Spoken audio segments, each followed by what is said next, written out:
pouco, essa questão não é regionalizada, mas sim é uma questão que tem em todos os estados brasileiros. São várias demandas, e só para vocês terem uma ideia, colegas, no Brasil são mais de 300 demandas atualmente, e só no Rio Grande do Sul, né, Henrique, são mais de 35 questões lá, petições, e trago aqui o meu abraço ao pessoal lá da região da produção, em nome do colega vereador Gustavo, nosso colega Edson, dizendo que é importante que todos estejam cientes desse problema. Essa discussão tem que se tornar nacional, porque da mesma forma das invasões proporcionadas aí e que vem ocorrendo na questão do MST, também a questão indígena é muito séria e pode ser a insolvência de vários municípios, porque além da área demandada, a área peticionada, existe a questão da zona de amortecimento, que pode ser de 0 a 40 quilômetros.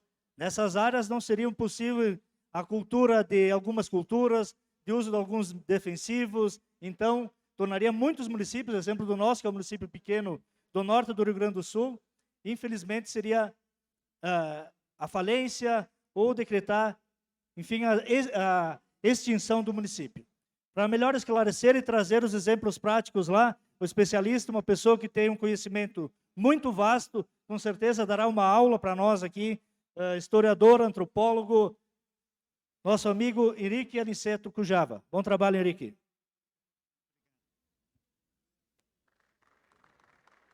Boa tarde, vereadores e vereadoras. Boa tarde. Muito bem.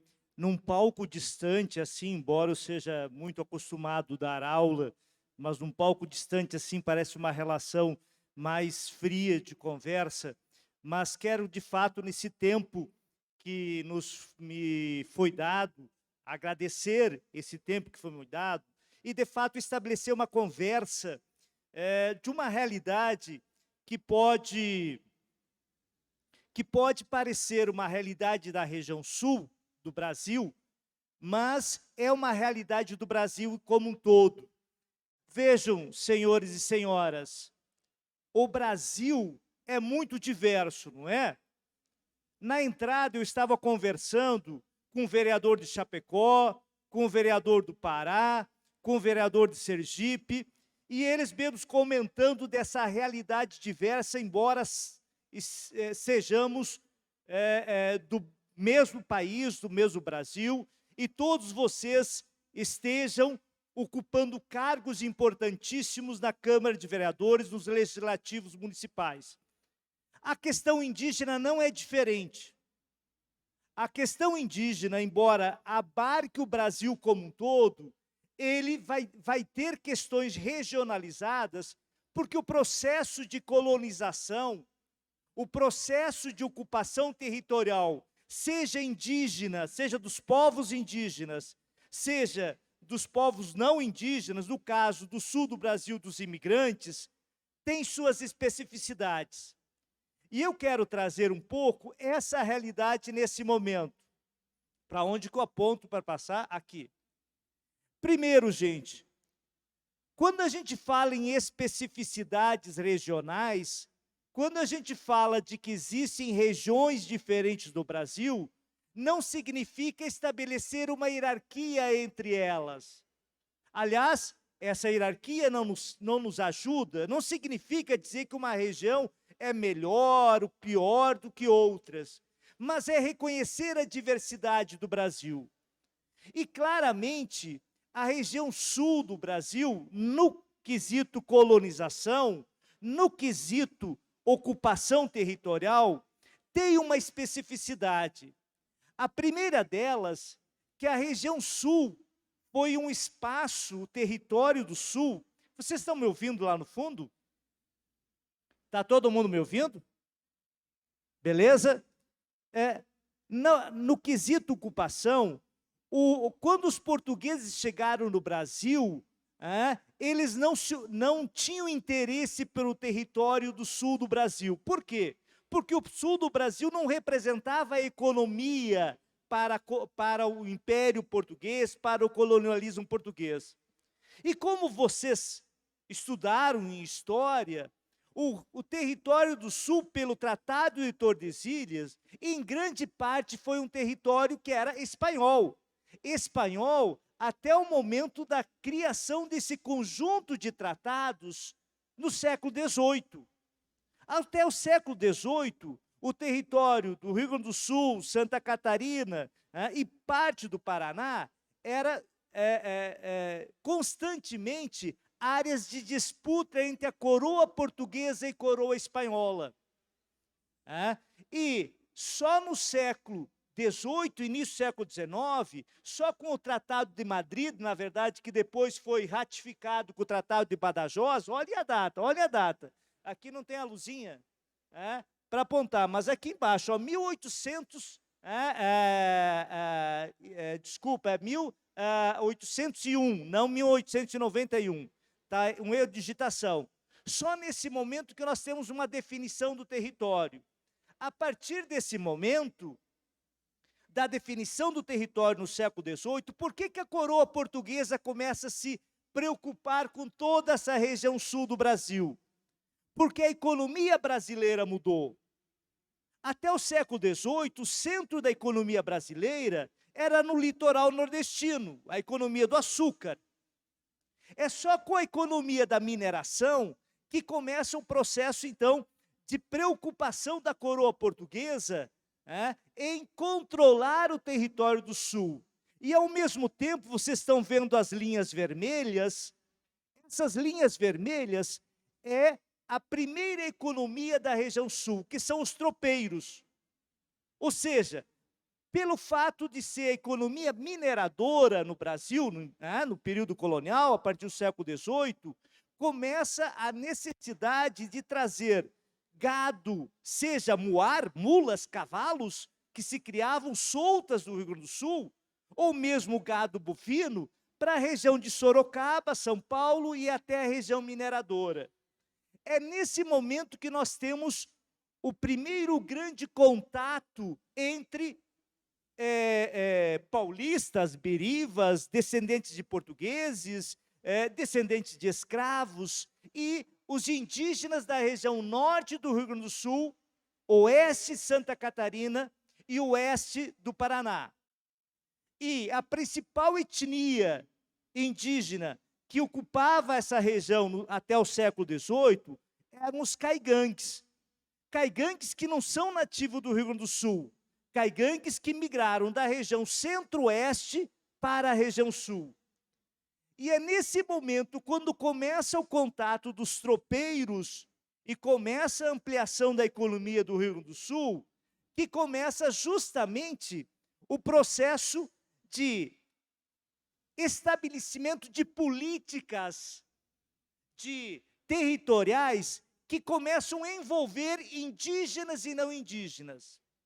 Vejam, vereadores, vou diminuir aqui um pouco o meu tom de voz para não cansar o ouvido de vocês e vocês me ouvirem. É nesse momento que o poder legislativo, no século XIX, início do século XIX, legislativo local, legislativo federal, começa a estabelecer uma política territorial, uma política de colonização pós-independência. A primeira grande leva de imigrantes no Rio Grande do Sul foi 1824, que foram os imigrantes alemães. Depois nós tivemos 1875, a segunda grande leva, que foram os imigrantes italianos. Claro que não são só alemães e italianos, até porque no século XIX esses países europeus também não tinham os limites que têm hoje. E nesse momento, quando começa a chegar os imigrantes, já em nível de Brasil, mas também na região sul, começa a se debater o que é terra indígena e o que não é terra indígena. O que seriam terras para os povos indígenas e o que seria terras para os imigrantes. E aqui tem dois marcos que eu coloco que são importantes. O primeiro deles é a Lei de Terras de 1850. O doutor estava falando antes da questão da instituição da propriedade privada da terra. E a Lei de Terras de 1850 é um marco importante nesse momento. Porque a partir desse momento, o Império Brasileiro, na época, Dom Pedro II chefiava o Império do Brasil, passou a dizer: a terra que é ocupada por descendentes de imigrantes, ocupada pelos povos, então, eles podem reivindicar a propriedade e legitimar a posse. E é nesse momento, vejam que logo depois da Lei de Terras, 1875, na região sul, nós temos uma grande leva de descendentes de imigrantes italianos. Um segundo marco que eu queria comentar com vocês é a proclamação da República. Não quero cansar vocês com muito dado de história, mas por que a proclamação da República é um marco importante? Porque a partir da proclamação da República e da Constituição, novamente entra o papel do Legislativo, do Constituinte, a Constituição estabelece que as terras devolutas seriam das unidades federadas, hoje chamado de estados. Então, as terras que não teriam sido reivindicado propriedade legitimada posse pela Lei de Terras de 1850, passam a ser dos estados. Do estado do Rio Grande do Sul, estado do Paraná, estado de Santa Catarina, estado do Paraná, de todos, São Paulo, de todas as unidades federadas. E isso é um marco importante para a região sul, por quê? Pode passar? Por quê? Porque nessa perspectiva de estabelecer o que seria uma terra devoluta, o que era terra devoluta? Que ninguém tinha legitimado a posse, ninguém tinha feito a escritura. E aí o estado do Rio Grande do Sul, com o governador Borges de Medeiros, que tinha uma orientação positivista muito forte, que tinha uma perspectiva, inclusive não falei da Revolução Federalista do Rio Grande do Sul, que foi um marco para a posse de Borges de Medeiros. Ele queria diversificar a economia do Rio Grande do Sul, que até então era centralmente pecuária e na região da campanha. Então, nessa perspectiva, ele cria a divisão de terras públicas, coordenada por Torres Gonçalves, que tem um objetivo, estabelecer o que é a terra de propriedade privada, o que é a terra dos indígenas, e o que seria a terra do Estado que o Estado poderia vender para os agricultores. Eu estou falando de 1 século e 2 décadas atrás. Eu estou falando de 1900. E é por isso que em 1910, Torres Gonçalves faz a primeira, pode passar? Faz a primeira demarcação de terras indígenas na região. Vejam, o primeiro estado brasileiro a demarcar terras indígenas foi o Rio Grande do Sul. A definir o que é a terra indígena e o que não é a terra indígena. Foram criadas de 1811 a 18 esses 11 toldos com aquela área indígena, com aquela área de terra. E o Estado, nesse momento, estabelece com clareza jurídica e política o que seria terra indígena e o que seria terra devoluta, que o Estado passou a vender para os agricultores. Um lote para cada família, 23 hectares. Hoje se chama um módulo na região, 23 hectares para cada família de agricultores. Para a região sul, essas áreas, essa extensão de área é uma extensão significativa. Ora, no mesmo momento, o Brasil também cria o serviço, o SPI, que nós conhecemos mais como um SPI. Inicialmente ele chamava SPLINT, Serviço de Proteção aos Índios e Localização dos Trabalhadores Nacionais. E nessa perspectiva, começa a intensificação do processo de colonização e, estabelecidas 11 áreas indígenas, o restante das áreas passou a ser considerada áreas privadas. Contudo, no início do século XIX, até os anos 70, a maioria dos estudiosos, a maioria dos indigenistas, a maioria dos agentes políticos, entendiam que os índios deixariam de existir. Eles seriam todos assimilados, eles passariam a ser um único povo brasileiro.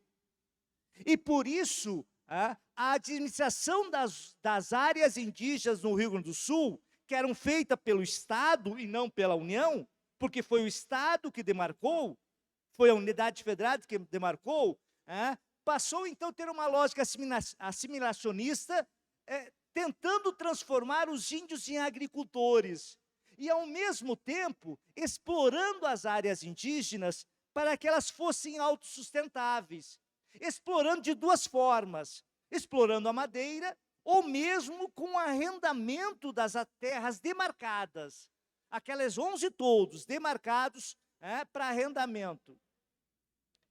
Nos anos 30, vocês sabem que é um outro marco muito importante na história do Brasil nos anos 30, com o fim da chamada República Velha e com a ascensão de Getúlio Vargas ao poder, com um projeto desenvolvimentista, e aí começa mais ainda, na região sul, as terras indígenas ser povoadas, arrendadas pelo Estado, pelo SPI, para agricultores.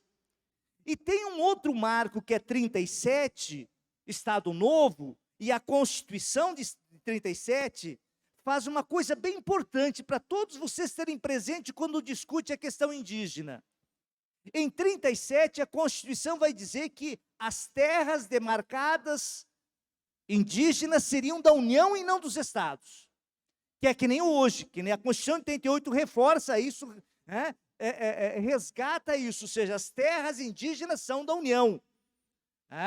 E, a partir disso, então, o Rio Grande do Sul, que administrava os toldos indígenas, repassa essas terras para a União e faz um processo de redução das áreas. Vejam, olha, por isso que eu falo que são conflitos entre indígenas e agricultores, envolvendo indígenas e agricultores, não é um conflito entre eles. É o legislativo brasileiro que historicamente produziu essas contradições.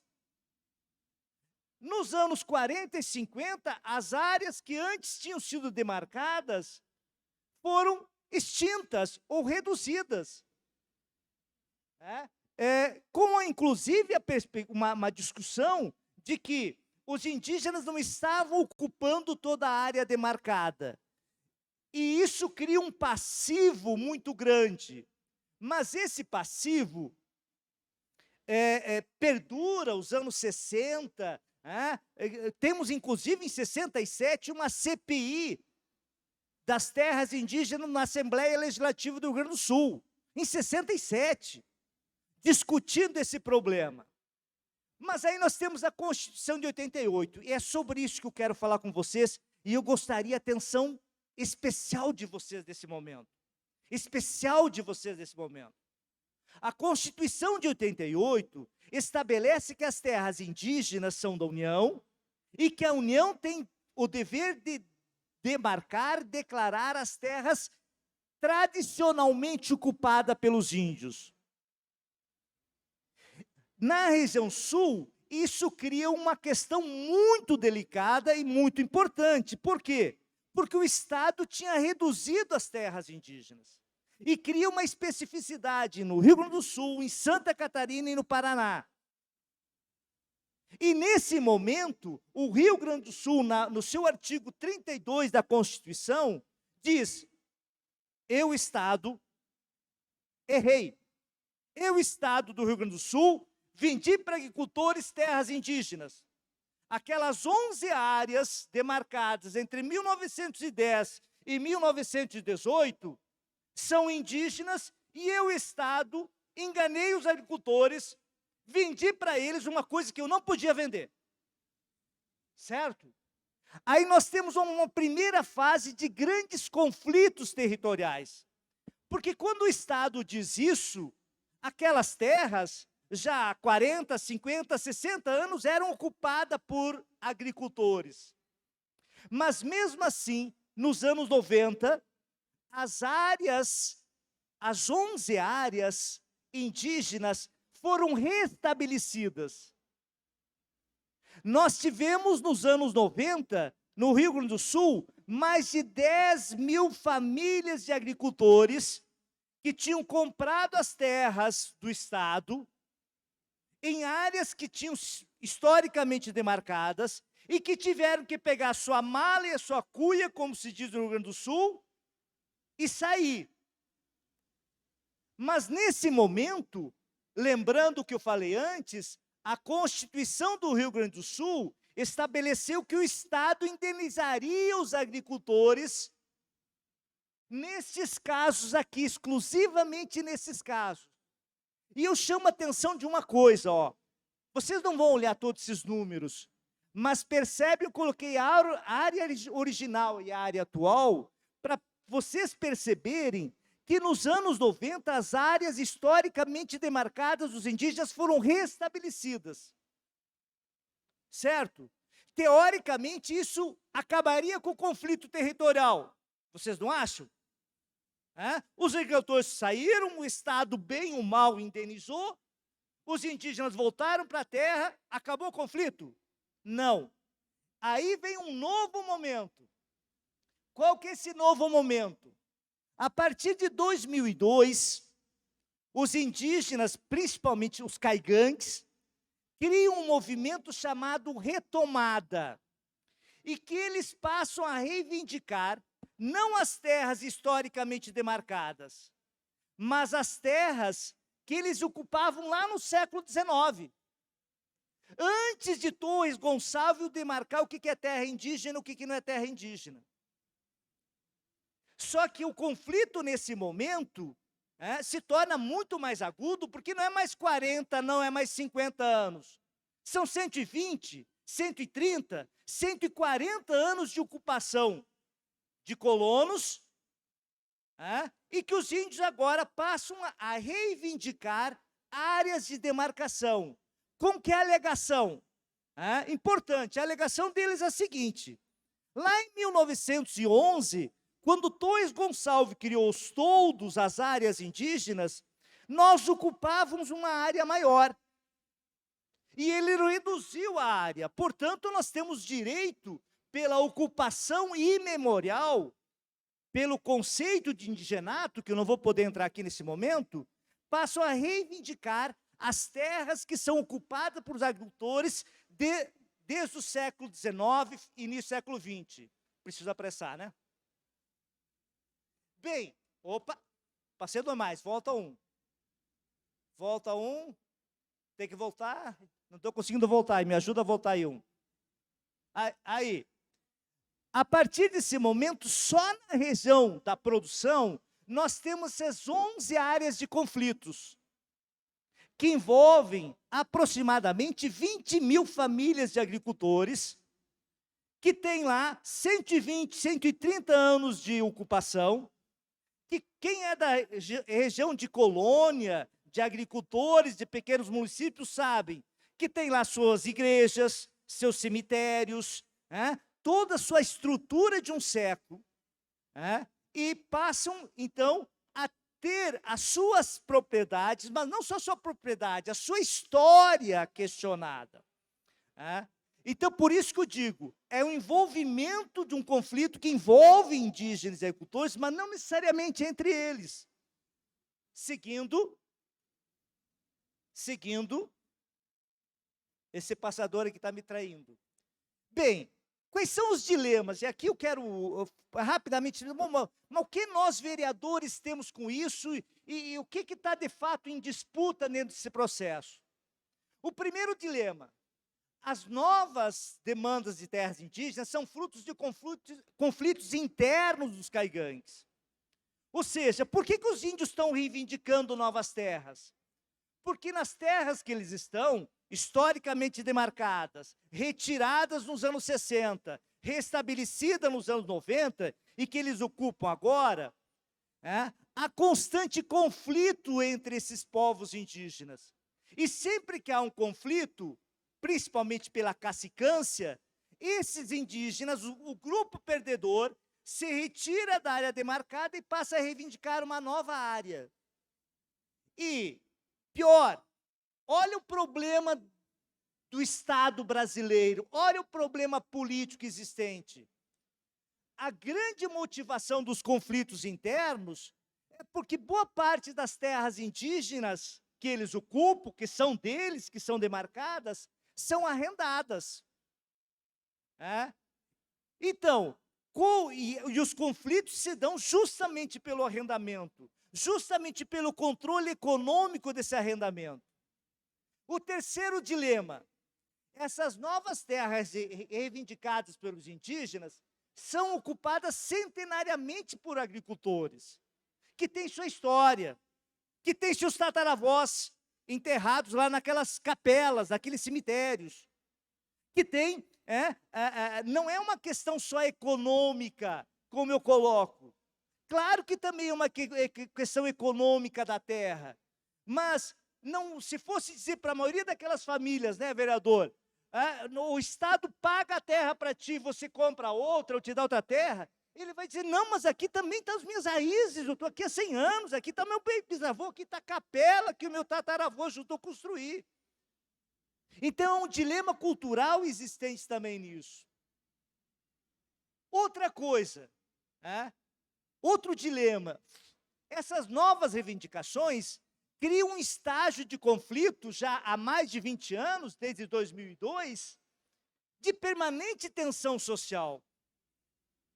Nós temos histórias de muitos suicídios na região fruto disso. Nós temos história de agricultores se preocupando, inclusive, de forma radical, se tentarem me tirar daqui, ou eu mato ou eu morro. Por quê? Porque não se trata só de uma questão econômica. Por outro lado, nós temos um conjunto de acampamentos indígenas. E esses índios, 20 anos embaixo de lona preta, vocês acham que eles continuam com a cultura indígena? E onde que está a política indigenista para conseguir garantir o desenvolvimento dos indígenas, não necessariamente tirando a terra dos agricultores? Vejam, outra coisa importante, que as atuais regras constitucionais, por mais que tenha um marco temporal, que está sob júdice, que está na discussão no Supremo, a Constituição, como ela é do Brasil, muitas vezes não dá conta da realidade dessas áreas de colonização, dessas áreas de pequenos agricultores. Pode passar mais um? Por isso, e aqui eu encerro, e espero que com isso eu consiga chamar a atenção de vocês, por isso eu apresento algumas sugestões. A primeira delas nós precisamos dizer, com todas as letras, e assumir que, em boa parte do Brasil, a questão indígena e territorial não é entre indígenas e agricultores, envolve tanto um quanto o outro. E se a saída não for pensada para resolver o problema dos índios, mas também para atender a questão dos agricultores, esse conflito não se encerra. Ele vai permanentemente se retroalimentar. Então, é fundamental ter uma política indigenista para permitir o etnodesenvolvimento. É claro que os índios do século XXI não são os índios do século XIX, nem poderiam ser. Eles têm novas necessidades, têm novas perspectivas, têm novas perspectivas econômicas, de inserção no mercado. Então, precisa pensar uma política indigenista desta forma, que garante o etnodesenvolvimento. Esse conceito parece estranho, mas é desenvolvimento a partir das culturas, por isso etnodesenvolvimento. Se discute isso com os ribeirinhos, se discute isso com o agricultor familiar, e tem que se discutir também uma política para que não seja, que os índios não entendam que a única forma deles se desenvolver é ampliar o território.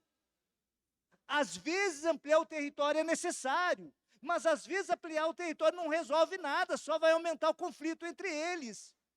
Segunda sugestão, é fundamental um estabelecimento de regra de uso das terras indígenas demarcadas, para estancar os conflitos internos e as constantes dissidências. Veja, se na região sul, e quem aqui é do Rio Grande do Sul, Paraná, Santa Catarina, vai entender bem isso. Sempre que há um conflito interno, há uma dissidência, um grupo sai com um cacique e passa a reivindicar. Se nós não estancarmos o conflito interno, se o etnodesenvolvimento não permitir isso, nós não vamos conseguir diminuir a quantidade de conflito. Terceira sugestão, construir uma frente parlamentar. E aqui, quando eu falo parlamentar, eu falo das 3 esferas, porque isso atinge as 3 esferas. Vocês podem dizer, tá, professor Henrique, mas quem legisla sobre isso é o Congresso? Sim, em grande medida, sim. Agora, vocês sabem, mais do que eu, porque eu não sou do Poder Legislativo, nunca ocupei esse honrado cargo, que existe uma relação estreita entre o Poder Legislativo, o Poder Executivo Municipal com o Federal. Os deputados que estão no Congresso têm suas bases aonde? Nos municípios dos senhores. Onde os deputados vão conseguir sua legitimação de mandato? Nos municípios dos senhores. Os senhores são os principais cabos eleitorais deles. Estou errado? Então, quando eu falo frente parlamentar, eu falo das 3 esferas, para discutir esses conflitos territoriais que envolvem indígenas e agricultores na região sul do Brasil e em regiões de colonização centenária. Não para dizer o seguinte, que a região de colonização, ela precisa de mais atenção do que a região norte, centro-oeste, nordeste. Não, não é isso. Mas é reconhecer as especificidades. Reconhecer as especificidades e, a partir disso, pensar políticas que possam minimizar esses conflitos e que, quem sabe, a nossa geração, quem sabe a geração de vocês, diferente do que ocorreu lá nos anos 30, nos anos 40, consigamos produzir uma solução duradoura para esses conflitos, garantindo, ao mesmo tempo que se coloque na balança da justiça, mas não do judiciário, estou falando da justiça mesmo, da justiça social, da justiça cultural, que se coloca na balança os descendentes imigrantes, os indígenas, as suas culturas, as suas necessidades, e possa se pensar uma política que atenda os 2 direitos. Em síntese, era isso. Eu acho que me alonguei, eu sempre me empolgo quando falo sobre essas questões. Tenho várias publicações, entre elas a minha tese de doutorado, que é justamente conflitos territoriais envolvendo indígenas e agricultores. Veja, eu não falo a palavra entre, não coloco eles como sendo a causa dos conflitos. O conflito é só essas políticas contraditórias historicamente produzidas. E que políticas contraditórias produzidas, se nós continuarmos produzindo, elas vão reproduzir conflitos, vão eternizar conflitos. Em síntese, é isso. Espero que tenha me feito entender nesse curto espaço de tempo. Agradeço muito a possibilidade de falar sobre isso e me coloco à disposição. Muito obrigado.